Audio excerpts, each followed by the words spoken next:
All right, there we go.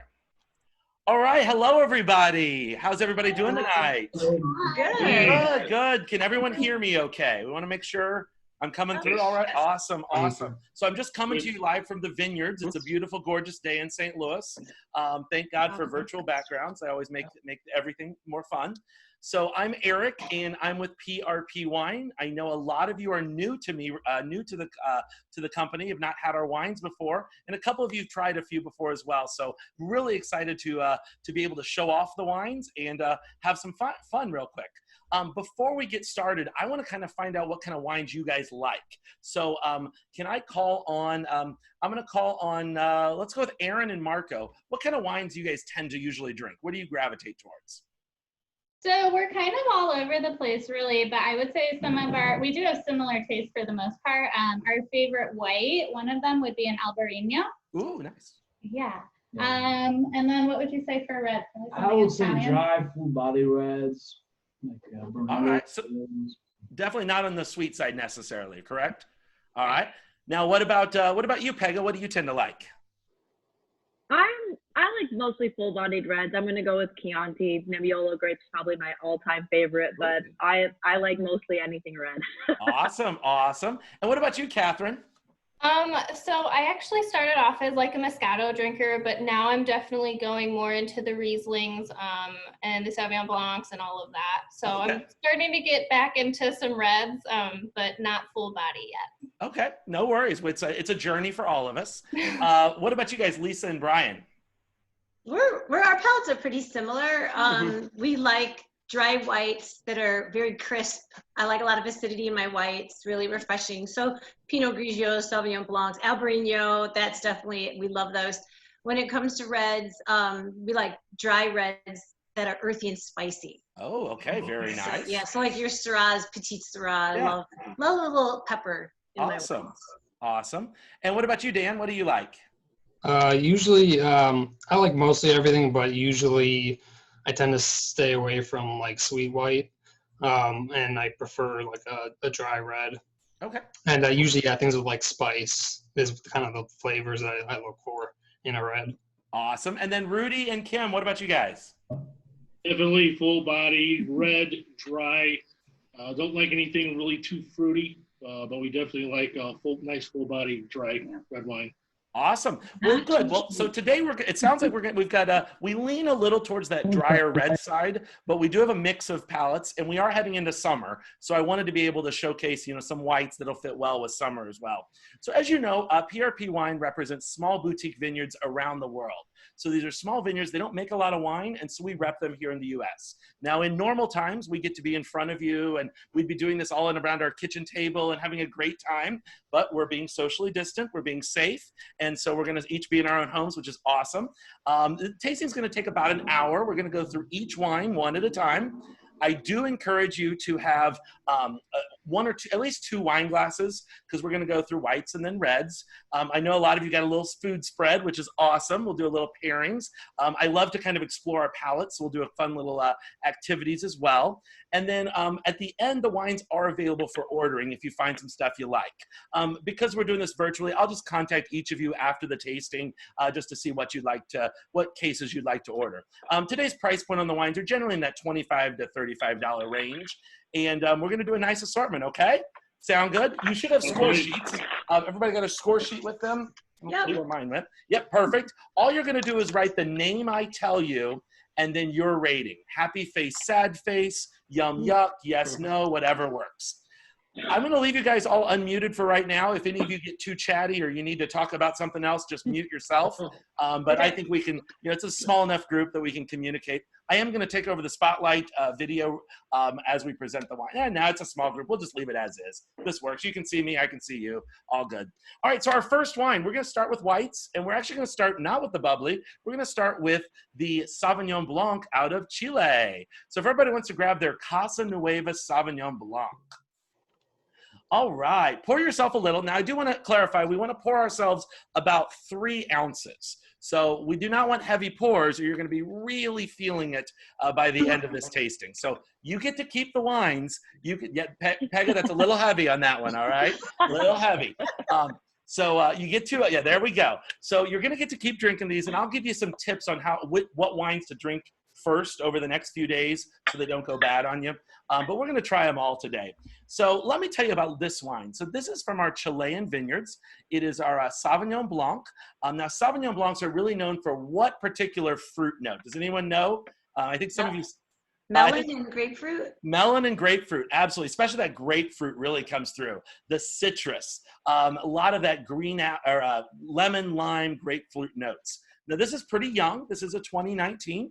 Go ahead and sample it as we go along. Now, my rule is always it takes 2 sips to judge. Never judge on the first sip.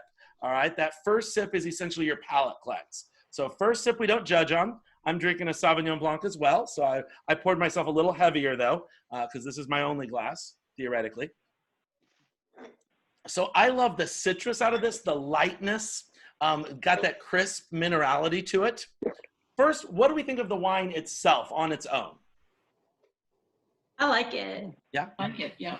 Very nice and Easy to refreshing. drink. Really Very refreshing. crisp and refreshing. Yes, You definitely. definitely drink it without food. Yeah, it's almost a patio wine.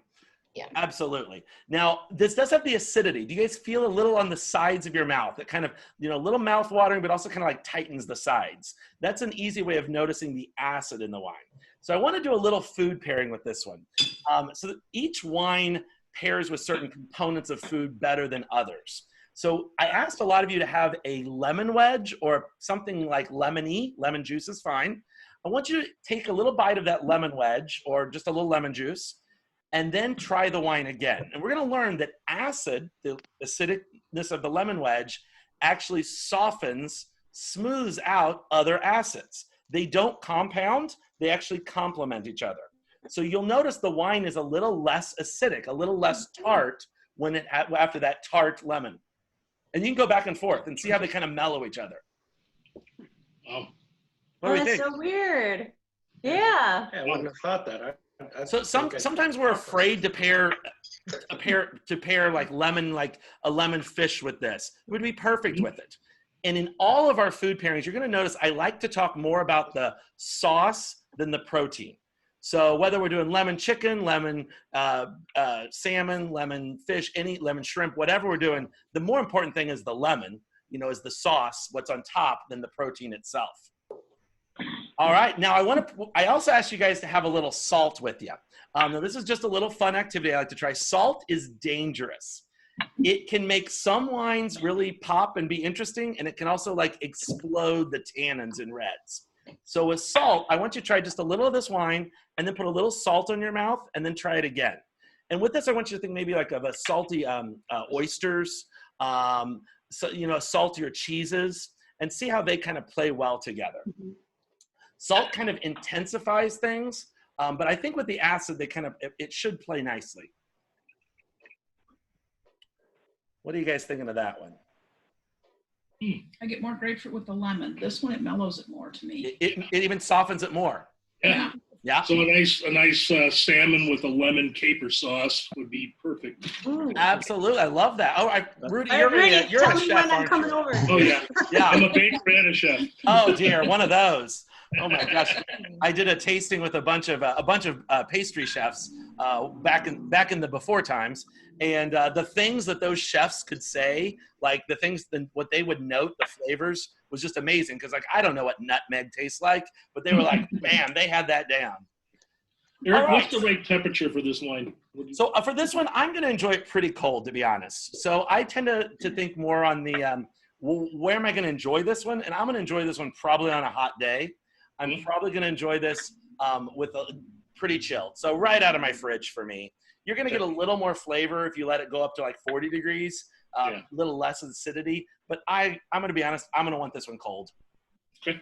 And I am not above putting a frozen fruit in my wine when you're out on the patio. So frozen grapes, frozen strawberries. I just keep a bag of them in my freezer, and they work great. All right. I never thought of that. I like that. It's and I love raspberries are really good too because especially with a tart wine, they kind of keep that tartness going. And then you're getting another food group, and I mean you're getting another food serving at least. So fruit serving. All right. So thumbs up, thumbs down. Do we like the Sauvignon Blanc from Chile? Yeah. Yeah. Oh, good. Everyone liked that. Awesome. Great. Good. Okay. Now we're going to move to Germany, and for this one, I'm actually going to do a little screen share. I have a great little map that I'm going to pull up for you guys, and we're going to talk a little bit about Germany and where they're located, because we're going to talk about the Riesling grape. Can everyone see my screen? You see the map of the world? Yep. Awesome. Awesome. All right, I'm going to zoom in here, and I love this little map because it shows. See the lighter blue areas and the darker blue areas. The lighter blue areas are between the 30th and the 50th parallel on both hemispheres. That's the magic wine growing region. So as you'll see, most of the US gets covered by that. You know, Chile, which the wine we just had was from down here in Chile, Argentina, a little bit of South Africa, Australia, and then we have Europe, right smack, almost all of Europe. I'm gonna zoom in a little more real quick though. Notice that Great Britain really doesn't quite fall into the right category, right climate zone. However, with climate change, some of the best spots to buy vineyard space is the southern part of Great Britain, because they know it's going to be just a little warmer within 10 to 15 years. And they're going to be almost on par with Champagne, France. So you're going to start seeing sparklings out of Great Britain within the next 10 to 15 years, really growing in popularity. So keep an eye on that. But we're going to now zoom in on Germany. And I want you to notice where the German map is. All right, notice all the red regions are their wine growing regions, and we are really right at the 50th parallel. This is really almost the northernmost available spot to have the right climate for grapes. Now I'm going to zoom in just on Germany, and we're going to do a wine from Mosel. So what I really want to talk about here is we are going to do a Riesling, and in Germany about 85% of their wines are white wines, because at that northernmost part, they just don't get a lot of hot, direct sun. Red grapes need a lot of that hot, direct sun to ripen, to get those the juicy red fruit flavors. So whites just do a lot better in these cooler climates. And Riesling grape, what I love about the Riesling grape is they have to do a lot of tricks to be able to just get it just that little bit extra of sun that's out there. So they often plant their vines on steep slopes. You may have seen some of the Mosel River valleys. They're planted like 30 to 60 degree angles. So that little steep slope facing south is going to get a little more sun directly when it hits it. They also get the reflection of the sun off of the water, off the rivers. That's why they're often in river valleys. And they're really on this slate soil that really retains the heat as well. So they're doing all these little tricks just to keep the grapes just warm enough not to freeze and be damaged. So we're actually going to do a wine from Mosel. So let me zoom in just a little more so we know where we're talking.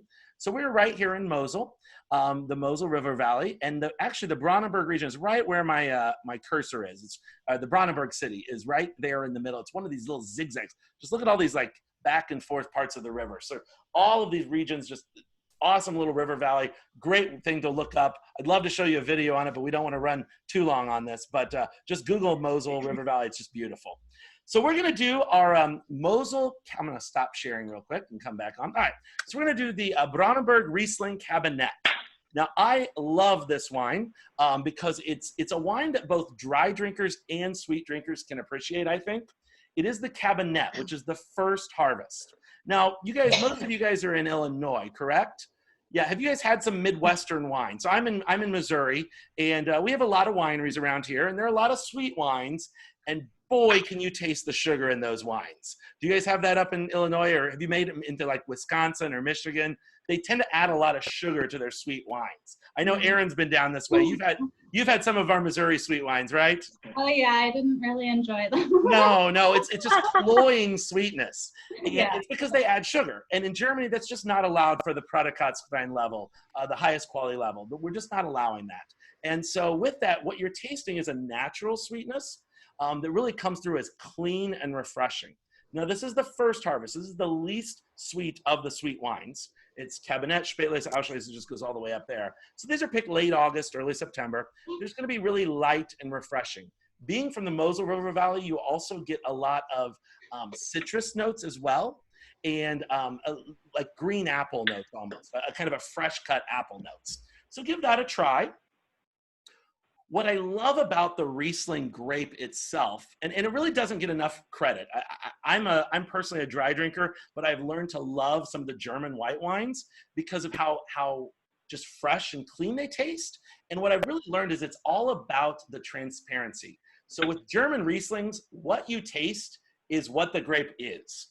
And I like to compare the two. So Chardonnay is considered a winemaker's wine because it's a blank canvas. The grape itself is boring and not very exciting. And so the winemaker can do all kinds of things to make the Chardonnay that you want to taste, you know, whether it's oaky, unoaked, smooth, you know, all the different fermentations. With Rieslings, it's the vineyard's grape. It is really just all about the terroir, the sun, and the grape itself. They're not adding sugars. They're not doing all kinds of crazy things to it. It's just letting the natural flavors shine. What do we think of this one, guys? Are we liking it? Very nice. Okay. Very intense flavors. I think it's a great wine for, say, an introductory wine person who wants to get into wine, because it's something that's going to be very inviting. Yeah, absolutely.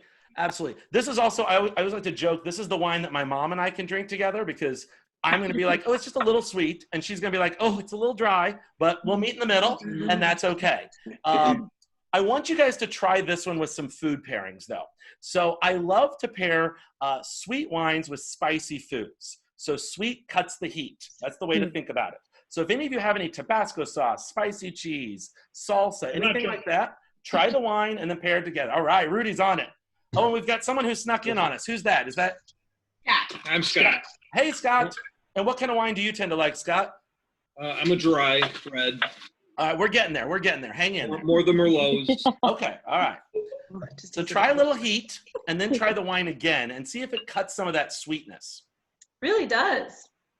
Yeah, not as sweet with the spicy. I love this wine with Thai food, Vietnamese food, Indian food, Mexican food. I made a coconut Thai curry and had it with this wine, and it just paired beautifully. They just balanced each other out and played really nicely together.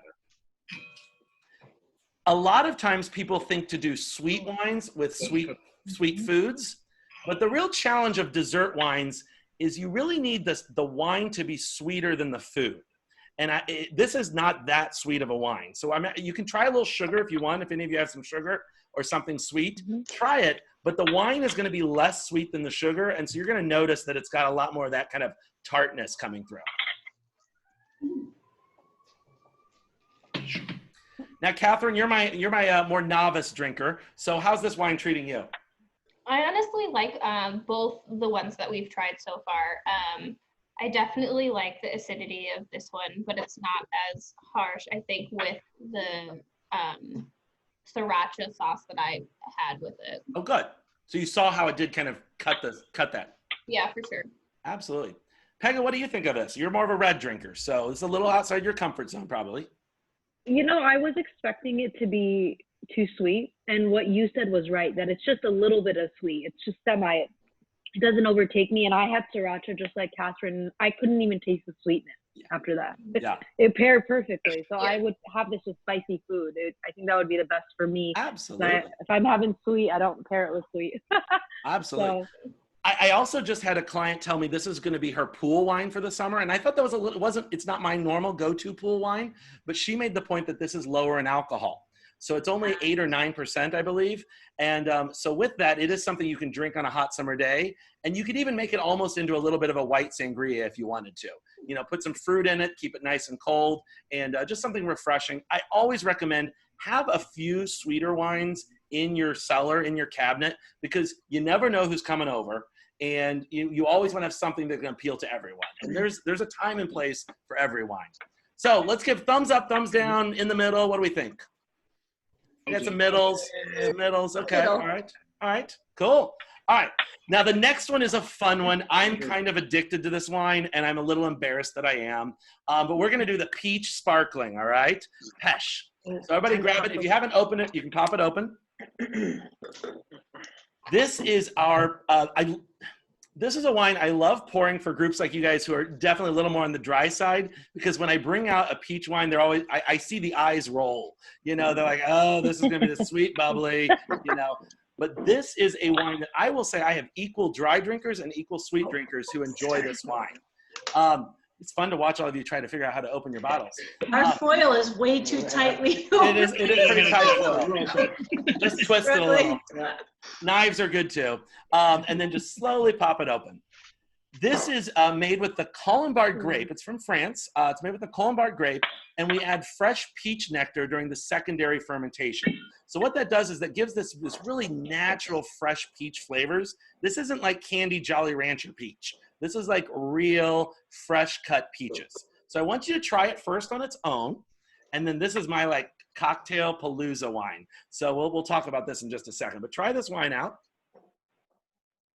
This is a brunch wine, folks. This is your Bellini in a bottle. This is, you're getting the baby shower, the wedding shower, the diaper party, whatever you're doing. This is like the wine to start the day with. My family starts Christmas morning with this one because it's not so strong that grandma will be passed out on the couch, but we can all have a glass and enjoy it. So it's kind of a start the day kind of thing. What do we think of it on its own? Who likes this wine? I'm just curious. Ooh, I love the smell. The nose is huge on this. Yes, definitely get a good whiff of that one. It tastes just like peach. It is. Exactly peach. I love it. Love it. And you're more of a dry, and you guys are more dry drinkers, but it's not a cloying sweetness. No. It's a very clean sweet on that back end. And I see what you're saying in a Bellini, or this would make a badass mimosa. Absolutely, Yes. which Yeah. leads to my cocktail creations. So I've gotten fun with this one, folks. So what I like to do is first take a little orange juice. So we can make it into a mimosa by just adding a little orange juice. So just that little bit of that orange, it'll cut the peach a little. So just put a splash of orange juice if you have any. Flash on me. All right. Try a little of that. I will tell you, this is a great gift wine. It's kind of my go-to just to bring to any party because I can always bring these mixers too. So try a little orange juice with it. If you thought it was just a little too sweet sometimes, the orange juice is really going to hit that acidity up. Don't be concerned about Brian's lack of participation in this wine thus far. He hates peaches, but he did try it. Deal breaker. Yeah, he did try it, but he does not like peaches, but he still tried it. So it's no reflection on the wine. It's okay. How is it with the orange juice? Good. Yeah. Now we're getting more crazy. Put a little, if any of you have any vodka, I always like to add a little splash of vodka in there too. So we're working with good natural wines. So we don't have any of these crazy additives. So you're totally allowed to do a little mixing and matching. It's okay. So a nice, good vodka. All right. What vodka you got up there, Rudy? Grey Goose. Grey Goose. Good stuff. So just put a little vodka in there. That's going to make it a nice, stronger drink, but nothing wrong with that. So. Eric, I really like this with the vodka added in. Right? A bit of the sweetness in there too. Absolutely. One thing, I didn't tell you guys to do this, but I've also done it where I put, so peach, sparkling water, like a lime, like bubbly, the lime or other fruit sparkling waters, and then the vodka, and just put it in a tall glass and just drink it as like a summer spritzer. Because the alcohol is pretty low on this. So if you want to kick it up a notch, you're going to need to add something.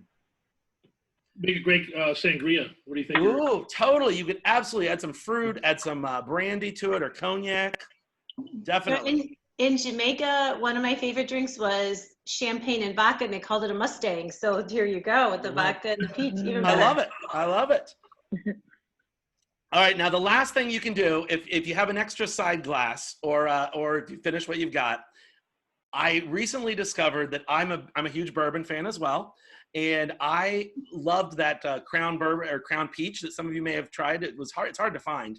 Yeah. So you do 3 shots, 3-to-1 ratio. So 3 peach to 1 bourbon. So if any of you have any whiskeys or bourbons and you want to try other way around, you got that mixed up. No, just a little bit of bourbon. You'll notice it. And then try it on the rocks. You need to finish the vodka. We're not mixing vodka and bourbon. That's just gonna be bad. No, I got different glasses. All right. But I treat this more like a bourbon drink. But the peach is adding a ton of flavor, and gives me a reason to enjoy bourbon it gives me a reason to enjoy bourbon in the morning. So there you go. I would have never thought to mix it with bourbon. I like that. It's really good. What ratio did you say for the vodka? I usually do 3-to-1, 3 peach to 1 bourbon. I mean, it's to your taste. Even with vodka, would you do 3 to 1? Probably 2 to 1, maybe. Yeah. Okay. The bourbon's got a strong taste usually. Is anyone trying it with bourbon? Yes. Yeah, I like it. It's fresh. You have to like bourbon. But I love bourbon. awesome. It was just a question of which one should I take out of that cabinet? We got lots of it. I took this to a party recently, and I wasn't sure what kind of wine drinkers they were, so I just took the peach, brought a bottle of bourbon. We just had a fun night, and it also stretches the peach a little bit because that bottle in my mind is a single serving bottle when you're drinking on its own. So it's definitely one you want to stock up on because it goes fast, and at a party, people keep wanting more of it. So, yay, Marco, what do you think of the peach? The bourbon does. It's very fruity. I like it though. I like it with vodka. Yeah, awesome. I feel it's better with the bourbon. It smooths it out for me. Yeah, kind of. I'm not a peach fan at all, and this really actually is pleasing. So. Oh, maybe Brian should taste it then. Yeah. I'm making him try it. Brian, do it. Dan, Come on, Brian. Dan, what do you think of this I'm one? not a peach fan either, Let's Brian. pick up more bourbon than peach. It wouldn't be like the first thing I'd want to drink, but I definitely see it as being something to give somebody. And I mean, I do like peaches, so I mean, it is like if on a special occasion, if I was drinking this, I mean, I am enjoying it. Absolutely. Well, speaking of special occasions, one last thing, I don't know if anyone even has it, but I love making this into a punch. So I do a bottle of this and then scoops of sherbet, orange sherbet. Oh, Pega's got some. So just put a little scoop of it in your just the peach, not with the bourbon. But it is a perfect dessert. So if you're looking for another reason to enjoy it, it's like a dessert drink, or again, going back to that baby shower, wedding showers, it's kind of a fun thing to pop out there. You can also do it with vanilla ice cream, and it makes it more like a peaches and cream concept. But I love it with the orange sherbet. Again, it's that mimosa concept, but really nice. You're all getting creative, and just let your mind expand on this wine. It's a fun one. It's a pesh creamsicle. It's what? Pesh dreamsicle. Oh, I love it. Yeah, totally. Oh my God. We have some fun with that one.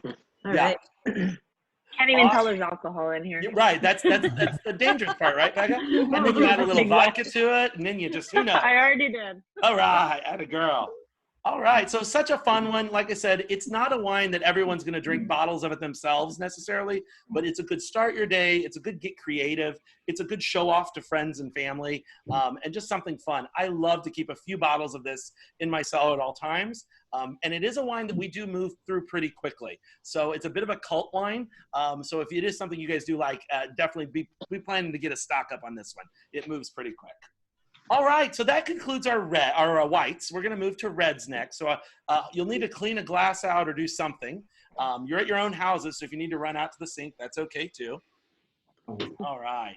Oh, we have these. Okay, we got enough glasses. Perfect. Revisit. So what is we're now going to move to, we're going to do our sweeter red first. So we're going to do the Corte Santa Maria Cagnina. So I want you guys to grab this one. This is my summer red. And I did recommend that you guys chill this wine. Did you guys chill it? We did. Yes. I prefer it chilled because that little bit of sweetness is going to really cut the sweetness a little and just make the wine more rounded and velvety. This is from a region in Italy called the Emilia-Romagna region. It's on the Adriatic side. And I love this grape because it's a grape you've probably never heard of. Have any of you ever heard of the Cagnina grape? No, probably not. Most of us know about 20 words about wine. We know Cabs, Merlots, Moscatos, Rieslings. But there are thousands of grapes, and a lot of them are native to Italy. Because you got to think of Italy as all these different microclimates. And so they have all these unique grapes that grow in these microclimates. So this is the Cagnina grape. So it's one type of grape. This isn't a blend, but it's just packed with fruit flavors. I call this our Corte Santa Maria Sangria, because it's basically drinks like sangria in a bottle to me. It's like you don't even need to add the food to it. It's just fruity and it's just fresh. I love it with dark chocolate. So if any of you have any chocolates, this will pair great with those. You could also try it with barbecue. It actually goes pretty well with some barbecue. And it's just a really nice wine. It's sweet. It is sweet. It's sweet. The sweetness on this is absolutely there. So try it with a little dark chocolate, because this wine now is a dessert wine because it's sweeter than the food, sweeter than the sweets. If you want to try it even with a little sugar, you're going to notice it actually pairs well because it is sweeter than those items. So we come from like a big family. Well, Brian's family lived in Spain for several years. So my mother-in-law is big on making sangria. This would make amazing sangria. Absolutely. Some brandy, club soda. You're Absolutely. good to go. Well, if you've been in Spain too, you also know that sangria is often considered more for the tourists, but Tinto de Verano is the more unique local drink, and it's even easier than sangria. It's literally a bottle of red and a bottle of 7-Up, and I think this would make a perfect Tinto de Verano. He was only in junior high. Oh, okay. He only had small glasses because I'm sure he still had some. Yeah. I'll ask my mother-in-law about that one. What do we, I mean, now this, like I said, this is a little sweeter than most of your palates, but I want you to kind of view it as more of a dessert red. How is it with the chocolates? Like, I mean, Really Rudy, good with chocolate. Rudy, you're a baker. Get creative with this one. What would you make with this one? This one, I'd probably a nice chocolate mousse. Absolutely. A little bit of bitterness, but a little bit of sweet as well. I think it would pair real nice with that. All right. Kim, I think he's committing it's got to it. almost like a mustiness to it, almost like a Zinfandel. Ooh, I like that. A little bit of mustiness. Yeah. Pick up on that. Nice. Now, Catherine, you're my beginning red drinker. How's this one treating you? I actually like this one a lot. I think it's a little bit sweeter than I was expecting. Yeah. Just the fruit flavors are more present than what I thought at the beginning of it. Yeah, definitely. But you can taste almost those fruits. You know, I have a lot of times clients when I pour this wine, they'll be like, so did they add cherries to this? Like, no, this is just the grape. The grape itself allowed to ripen with a lot of extra sugar built in, not added sugars, and then converted out. So it's just a really nice, fresh, fruity wine. Actually, All right. you know what this would be nice with? If you reduce this down almost to a syrup, you could probably put it over like a nice French vanilla ice cream or something like that. Oh, I love it. I love it. Absolutely. Rudy, you and I need to hang out. I know, right? I can talk all day. I love it. That's great. All right. We're going to move now towards the drier reds. I've been building the anticipation for all of you. So I definitely need everyone to eat a cracker. We kind of do a little palate cleanse here. And we're going to move to our first wine is going to be a Malbec. So we're going to do the Finca Las Nazarenas Reserve Malbec. Now, while as you guys start pouring this one, I do want to talk a little bit about the Malbec grape. So does anyone know where the Malbec grape originated? Where it's originally from? What country? France. France. Good job. You knew that one. All right. I often hear people say Argentina because most Malbecs that are produced in the world today are from Argentina. But the way to think about it is Malbec is originally from France, and it's actually a Bordeaux grape. So it's one of the big five in Bordeaux, but it's just such a minor role player in Bordeaux. It adds a little bit of pepper, but that's about it. It is 2% of the plantings in Bordeaux today. However, Argentina in the 1980s, early 90s said, we want to be players in the wine world. So how do we become players in the wine world? They made a lot of wine. They made a lot of really bad wine, and they drank a lot of it. And on average, the Argentines in the 1980s were drinking about 26 gallons per person per year. And in America, we on average do about 2 to 3 gallons per person. Present company excluded, I'm sure. So they were drinking a ton of wine, but they weren't exporting it.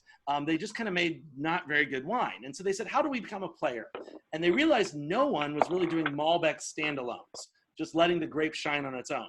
And if you look kind of at the maps, the Bordeaux, the Cahors region of France are essentially the same latitude lines as the Mendoza region and along the Andes Mountains. So they have a really great climate for it. And so they said, you know what, we're growing Malbec. Let's see if we can go all in on Malbec. And they did. They planted it everywhere. Today, Argentina is a major player in the wine world because of Malbec. They're the 7th largest exporter of wine in the world, and they used to never export really anything. So it's a great wine. They've really made it the star. Now you'll find Malbecs. Still a little in France, in the Cahors region. You'll also find some in California, some in Mexico. I actually had some in the Guadalupe Valley, and that was pretty awesome.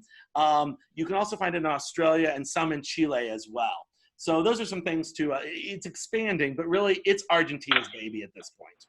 Malbecs are very easy to spot in the glass. They always have a bright pink rim around them. So I want you to tilt your glass and maybe put it over a white background. I'm drinking white, so I can't show you this. But so try it with, see if you can notice that hot pink kind of magenta rim on this. So really, it's an easy way to kind of spot a Malbec before you even taste it. And Malbecs are really usually good at having a little bit of pepper, but also some dark fruit flavors, pretty approachable.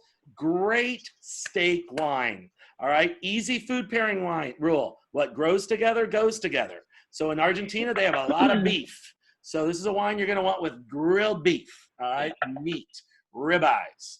So if you don't have if you didn't cook a ribeye tonight, you're welcome to have just some charcuterie. Yeah, definitely try some meat with this. Zillion Steakhouse, here we come. Hey, there you go. This is I always like to point out this wine is a reserve Malbec. So when we see the word reserve on a wine, what do we think that means? What do you think that means, Pega? You see the word reserve on a wine, red or white? Well, if I didn't know much about wine, I would just assume that it would mean that it's a specialty. It's just one of a kind. All right, I like that. Anybody else? What else do you think? Select grapes. Select grape, yeah. Select grapes. Does anyone sometimes think it's expensive too? Does that usually come up to, like in America, you see the word, if you're at a vineyard, let's be honest, if you're out in Napa Valley and they bring out their reserve selection, you can guarantee it's going to be more expensive, right? Yeah. So in the US, the word reserve is just a marketing term. It can mean whatever they want. And, sometimes on some of these lower quality brands, they put the word reserve on there, probably the same darn grapes, but you know what? They get to charge you $3 more because it says reserve. And we buy it because we're like, oh, it's going to be better. So in the US, I try not to worry too much about a US wine having the word reserve on it. I try not to read too much into that. However, in parts of the world, Spain and Italy, the word reserve has a very specific definition of oak aging. And a lot of the countries that have been influenced by Spain and Italy use those same guidelines. So it's not a law in Argentina, but they tend to play by those rules. And so this Malbec was actually in oak for 18 months. And that's what that reserve on there is telling you. This is an oak age Malbec. It's got a lot of tannins. You can kind of feel it. Some of you guys may have some butter. I encourage you guys to have a little butter. Try a little butter on your tongue and then try the wine. And you'll see how they kind of play well together and it softens the tannins. Tannins are a chemical that's in the skins of grapes and the seeds. And usually you see it with more reds because the skins are way more involved with reds. But tannins I always describe them as kind of like that paper towel on your tongue or that astringency. But we have to move the tannins away to get to the flavor. And so we want to pull the curtain back and explore the flavor. And so the butter is kind of softening those tannins. It's the same reason we swirl our glass as well. We're releasing the aroma where we're letting the tannins hit the air. All right, what do we think? How is it with the butter? It's actually That's cool. It melts. Just like when you do when you formulate bread, whenever you have an acid and the fat, they kind of meet in the middle and kind of soften each other out. Absolutely. Yeah, they balance each other out. They soften them both. Yeah. Dan, could you tell a little difference as you tasted it with different things? Yeah. I mean, with the butter, you can definitely tell that they kind of like you were saying, they grip each other and they like wash down together, which is nice, that effect. Now let's try something creative because I'm going somewhere with this. Try the piece of that lemon with it again. This is going to be weird. All right. So lemon. Yeah. Try a little lemon and then try the wine. Tell me what you're getting.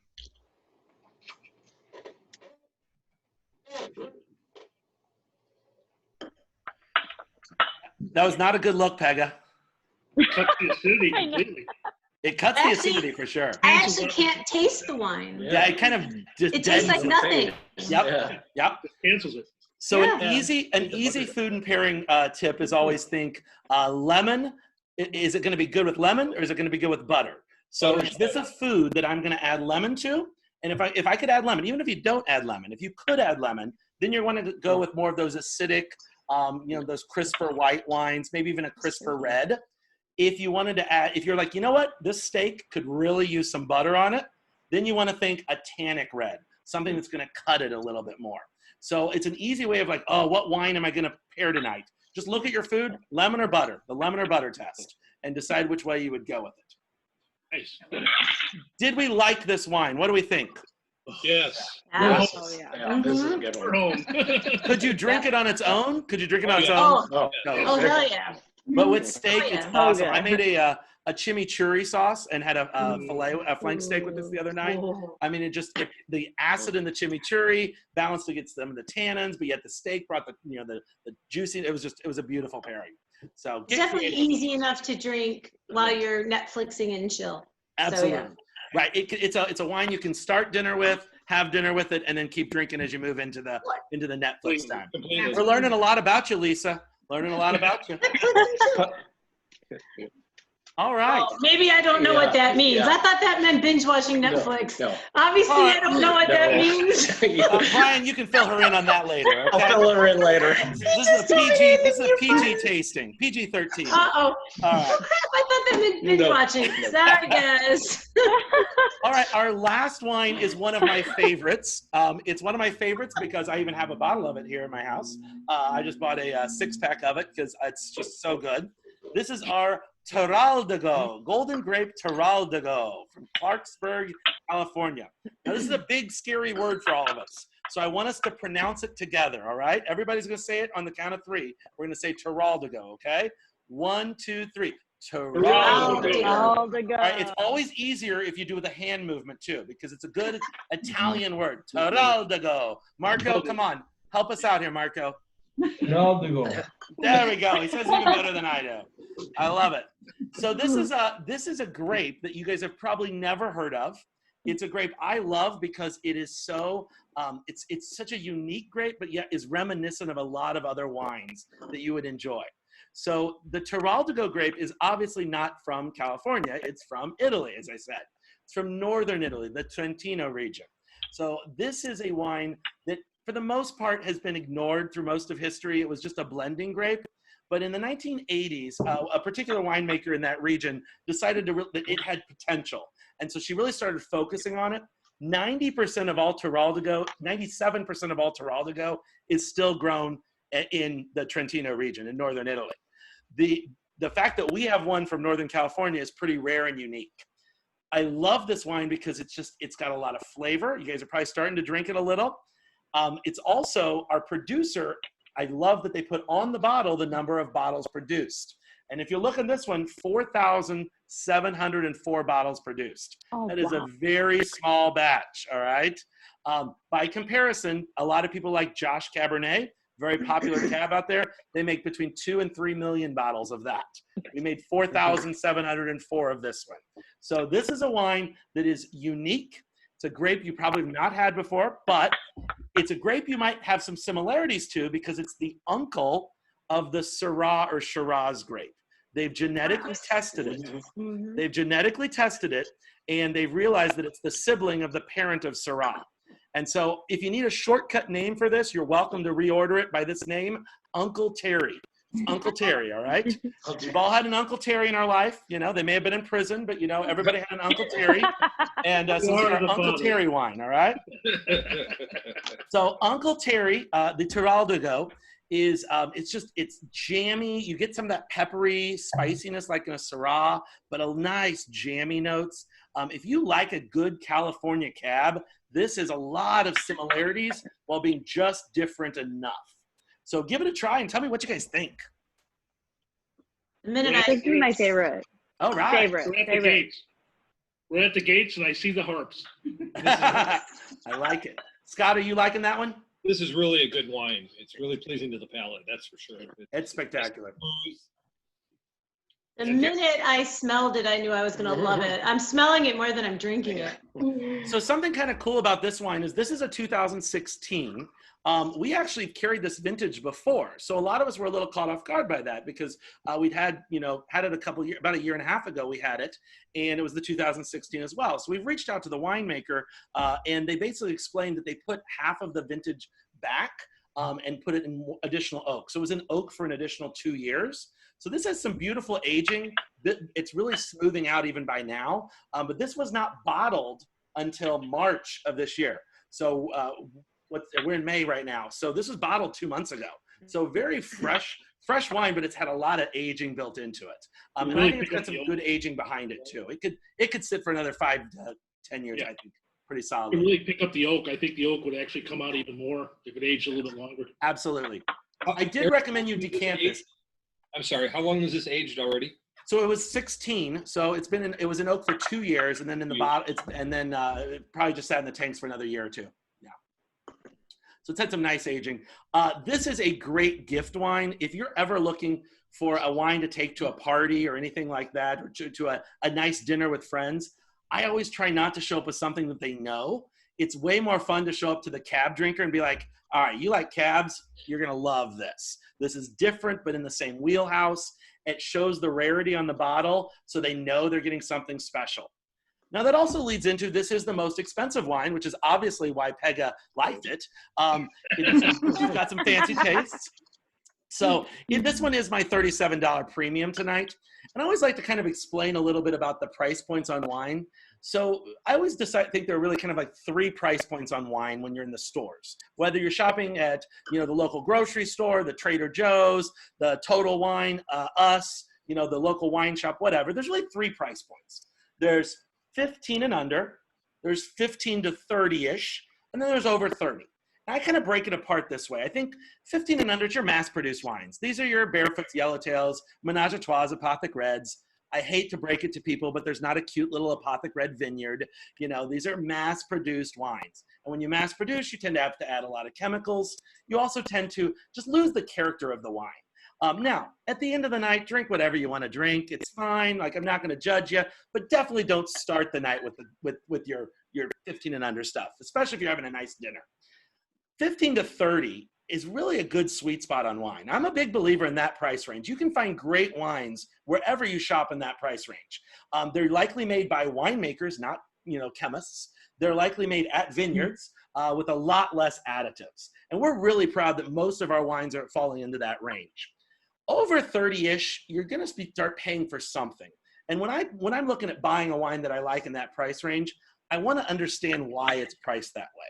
So there's usually a few reasons. So sometimes it's land. Napa Valley, it's just super expensive. There's just an extra price because the price of land is so crazy expensive. So that's built in to almost every Napa Valley wine you're ever going to have. So sometimes it's land. Sometimes it is name brand. Caymus is a great bottle of wine. They could have a terrible year, terrible vintage, but they still get to charge $60, $70 because they're Caymus.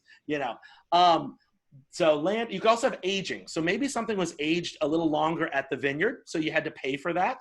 And then with this wine, perfect example, you're paying for rarity, honestly. Only 4,700 bottles were produced. This is a unique wine. There was a lot of care and attention and time put into this wine. And so it's going to be a little pricier because of that. So when I'm looking at a wine like that to buy and stock up, if I can understand those pieces, it makes sense to me. Who's been to Napa Valley? Anybody been to Napa Valley? Wineries, yeah.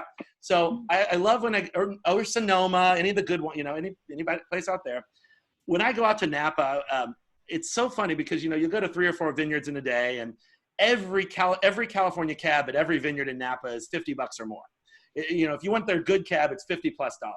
And you'll go to one and you'll be like, it's just a typical red. Like, doesn't wow me. But then you go to the next one, you're like, what the heck is this? I totally get why this one's $50. And, it's just some unique characteristic of it. So that's what I'm looking for when I'm looking for more premium wines, is something that gives me a little, ooh, this is interesting. This is different. I understand the price point. And to be honest, I think Teraldigo is that for me. Like, it fits beautifully in that price range. And it's understandable. So I personally got some. Highly encourage you guys to get some too. Overall, thumbs up on that one. Thumbs down. Oh, excellent. All right. I do want to take questions in just a second, but I want to kind of assess what our favorites were. So let me refresh about the wines. I'll tell you the prices on each, and then I'm going to ask you to pick your top 1, 2, or 3, and we're going to do a little assessment. Okay. So the first wine, the Sauvignon Blanc, was $26.99. The Riesling is $28.99. The Peach Sparkling is $26.99. The Corte Santa Maria is $24.99, and the Malbec is $28.99. Great price on that Malbec, I think. And the Teraldigo is $36.99. Now, real quick, what was your favorite wine? So, or actually, I'll go through the list, and you either show me a 1, a 2, or a 3 if it was your first, second, or third. All right. visual. I like to see everybody. All right, so is the Sauvignon Blanc anyone's top three? Anybody's top three? Top three? Yeah, okay, we got some. Number two, it's Marco's number 5. No. Yeah, all right. Three for Dan. All right, cool. Is the Riesling anyone's top 3? Does it fall 1, 2, or 3? Okay, 3. Oh, 1 for Catherine. All right. We know what we're getting Catherine for her birthday. All right. Then we have the peach sparkling. Does that make anyone's top 3? Makes mine. It's my number 2 probably. Yeah. All right. You guys all still loved it though, right? Yes. It's a 3, It was all right. 4. It was okay. 4. With bourbon. Yeah. Lisa, I you could- can't have them all. Eric, I could drink that with bourbon, but I couldn't drink it otherwise. I get it. I'm okay with that. I would serve it at a party. Yes, I would. There you go. Perfect. What about the Malbec? Who's top 1, 2, or 3 for the Malbec? Yeah. All right. Oh, a lot of you like that one. And then what about the Terral to go? Who like the Terral? Yeah, big hit there. It's one of my favorites for sure. Awesome. Well, first I want to ask if anyone has any questions about any of these wines. Anything? I talk a lot, so you guys have been chiming in pretty well. But anything that really stood out to you, or anything that surprised you about these wines? Yeah, Pega. So for the sweet red versus the Malbec and the Terral to go, what temperature should we serve each of those at? Absolutely. Great question. So in general, let's just speak in general terms, all reds should be below room temperature. So room temperature in America is way too hot. We set our room temperature at 72. I'm melting here because I'm refusing to turn on my air conditioner, so it's probably like 80 degrees here. And I've got a light on me, but hey, whatever. So that is too warm for wine. We want to think cellar temperature or castle temperature. So Pega, think back to your days in the castle, and it's more castle temperature. So 65 degrees, 60 degrees is a great temperature. The heavier the red, like like a big heavy cab, or even that like Terral to go, you're going to be more that 60, 65 degrees Fahrenheit. For a lighter red, maybe like a Pinot Noir, you're going to go more like that 50, 55. So the lighter can go a little cooler. Now then we get into the sweet reds. Totally okay to chill a sweet red. It's not going to kill it. Chill it, you won't kill it. Totally fine.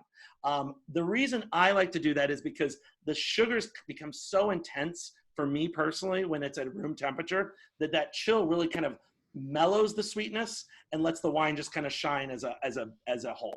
So that's my advice. Sweeter reds you can chill, lighter reds cooler than heavier reds. Got it. Thank you. Any other questions? That did remind me, I did want to give you guys some tips on storing these. Now, I know some of you might be able to drink all 6 of these tonight, but that's okay if you choose not to. I do recommend, the bubbly is going to go the fastest. You're going to lose the bubbles. I recommend always putting a balloon on top of it. That'll actually keep the bubbles in a little better. Or if you have a special type, just shoving a cork in doesn't work real well because eventually it will push it out. So either a balloon, or even a little saran wrap with a rubber band seems to work better for me with the bubbles. Keeps it day 2 a little better.